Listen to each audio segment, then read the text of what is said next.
प्रिय आत्मीय बंधुओं, एक साधक का प्रश्न है कि मन शांत कैसे हो, हम खुश कैसे रहें।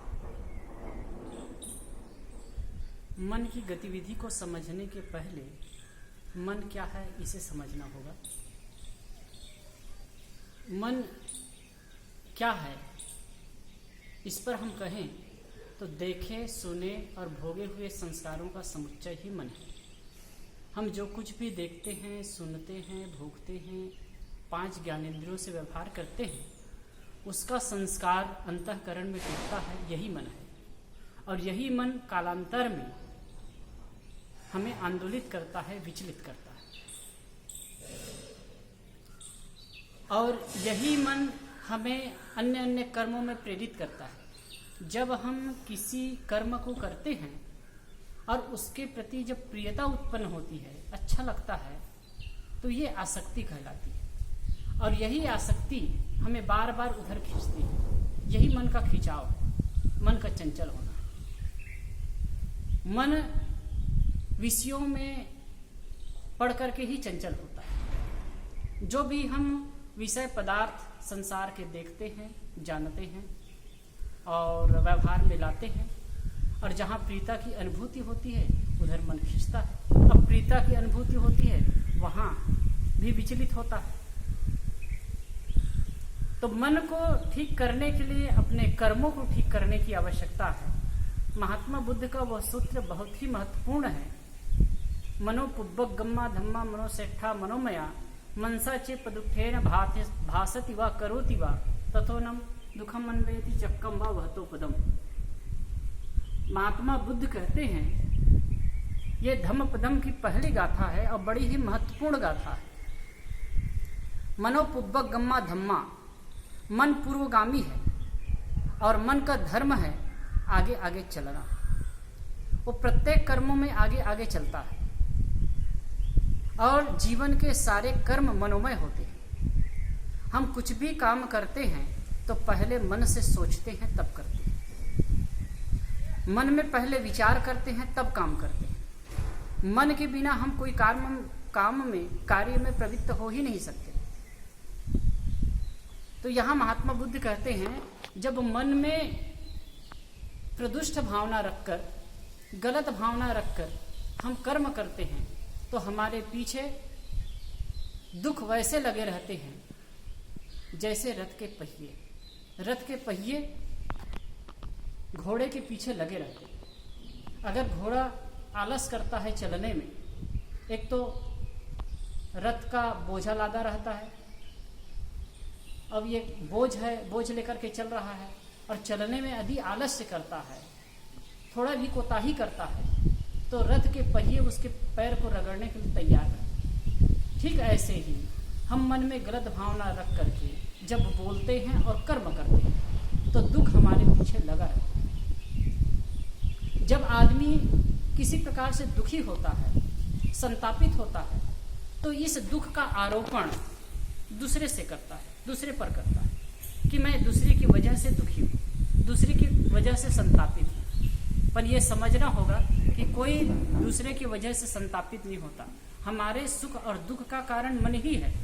मन से ही हम सुखी और दुखी होते हैं। यदि हमारी भावना पवित्र है, यदि हमारा कर्म पवित्र है, तो हमें कोई सुखी और दुखी नहीं, कोई हमें दुखी नहीं कर सकता।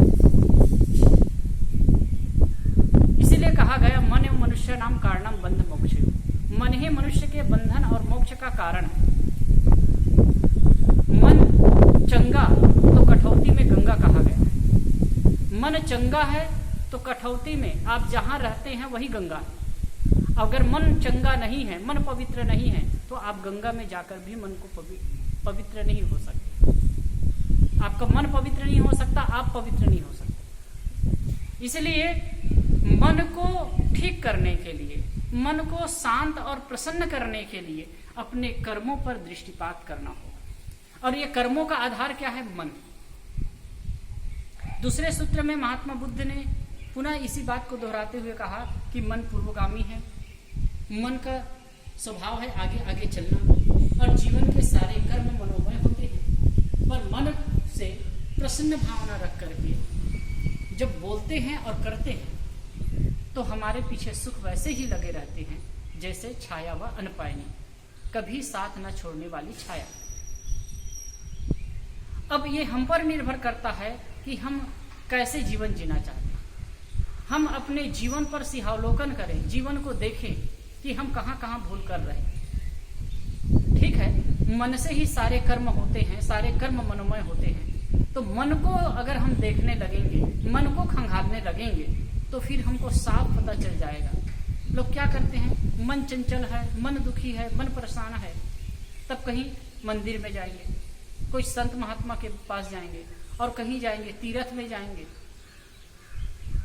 पूजा गृह में जाएंगे, लेकिन वहां जाने से तनिक तसल्ली तो मिल सकती है, थोड़ा संतोष तो मिल सकता है, लेकिन पूरा संतोष नहीं मिलेगा। जब तक वहां हैं, कई सत्संग भजन और पूजा पाठ में लगे हैं, तब तक मन में तसल्ली रहेगी, कुछ संतोष रहेगा। लेकिन जैसे ही हम बाहर निकलते हैं, उसके बाद मन में पुनः पुनः वही विचार आने लगते हैं और वही तनाव, दुख और परेशानी होने लगता है। और आज के ज़माना में तो एक प्रकार से दुख की बात है कि प्रायः लोगों के पास सब प्रकार की सुविधाएं हैं, लेकिन अशांत और दुखी बहुत ज़्यादा हो रहे हैं। थोड़े थोड़े में तनाव, थोड़े थोड़े में चिंताग्रस्त, थोड़े थोड़े में आत्महत्या जैसी घटनाएं जो घट रही है, ये बहुत ही चिंतनीय है, विचारणीय है। यदि हम मन को ठीक करना चाहें तो खुद बैठ करके सिंहावलोकन करें। और मैं इसके लिए आप सबको सलाह देना चाहूँगा कि आप एकांत में बैठने का प्रयास करें, मन को देखने का प्रयास करें। ये समझेंगे कि जहाँ आपकी आसक्ति है, जहाँ आपका राग है, जहाँ आपका खिंचाव है, उधर मन खींचता चला जाएगा। वही उन्हीं बातों को आप उठाते धरते रहेंगे तो आपको पता चल जाएगा कि मेरा राग कहाँ है, मेरी सोच किधर है। तो इसको जब समझने लगेंगे और धीरे धीरे मन को मांझने लगेंगे तो फिर मन शांत होता जाएगा, मन के संस्कार धुलते जाएंगे। जैसे कि मन के संस्कार कैसे धुल सकते हैं, और इसके लिए मैं कहता हूँ, जैसे कि हम एकांत में बैठ करके विचार कर रहे हैं, शांत होकर के मनोदृष्टा होकर के देख रहे हैं, तो मन का विचार साफ हुआ, पता चला। उसके बाद सकारात्मक चिंतन चाहिए। सकारात्मक चिंतन के लिए पहले बात सकारात्मक ग्रंथों का अध्ययन, विवेक विचार पूर्ण ग्रंथों का अध्ययन। जब हम सकारात्मक विचारों का बार बार मन में रिपीटेशन करेंगे तो हमारे मन के जो नेगेटिव थॉट्स हैं, गलत विचार हैं, नकारात्मक विचार हैं, और जिन विचारों से हम परेशान हैं, दुखी हैं, संतप्त हैं, इन विचारों को हम धीरे धीरे निकालने में सफल होते जाएंगे।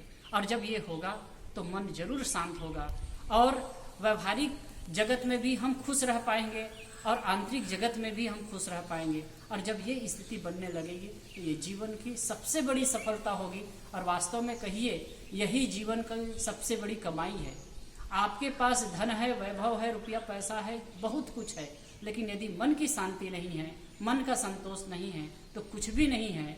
आप सबसे अपील है कि आप शांत मन के मालिक बने, मन को खंगालें, देखें और मन में सकारात्मक विचारों का प्रवाह चलाएं। और इसके लिए सद्ग्रंथों का पठन पाठन करें और नित्य प्रति एकांत में बैठकर मन का सिंहावलोकन करें और मन को शांत करने का प्रयास करें। यह काम करते करते धीरे धीरे मन मजता जाएगा, और जैसे मजता जाएगा धीरे धीरे कुसंस्कार, कुटेव दूर होते जाएंगे और मन में शांति आती जाएगी। आप सबको बहुत बहुत धन्यवाद, शुभकामना। आप सबसे निवेदन है, यदि ये विचार आपको अच्छा लगे तो इसको लाइक करें और चैनल को सब्सक्राइब करें। धन्यवाद।